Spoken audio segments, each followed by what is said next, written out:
बन्या स्थिति को नहीं स्वास्थ्य विभाग सजाग।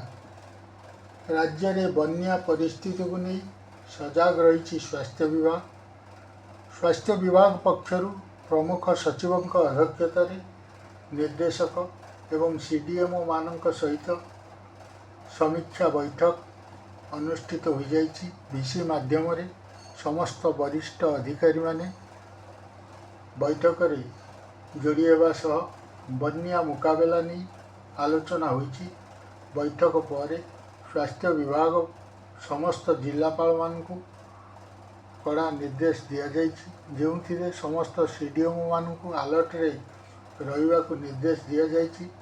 बन्या प्रभावित जिले में प्रसूति, शिशु, वयस्क एवं दिव्यांगों स्वास्थ्य प्रति स्वतंत्र जत्न नियाजिब।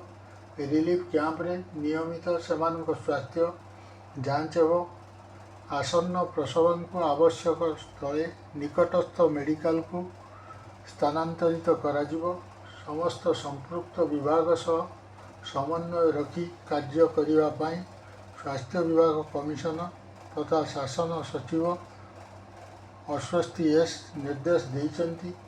सेहीपरि बन्या समय साप कामुड़ार भय मध्य रही, सेथिपाई समस्त मेडिकल साप कामुड़ा पाई आंटी स्नेक भेनम रखिबाकू निर्देश दिया जाइछि। अपरपक्षे उत्तर ओडिशा बन्या स्थिति जटिल रही, तेणु उत्तर ओडिशार समस्त मेडिकल कॉलेज को अलर्ट रे रखा जाइछि। आवश्यक पड़िले सेही मेडिकल टीम को विभिन्न स्थान रे मुतयन कराजिबो। तेणु कोविड पई व्यस्त हुअन्तु नहीं। कोविड सतर्कता दृष्टि रे रखिछु। राज्य सरकार को जहाँ गाइडलाइन आसिबो ताहाकू आमे पालन कराजिबो बोली कहिसेंती स्वास्थ्य सचिव आश्वस्ति एस।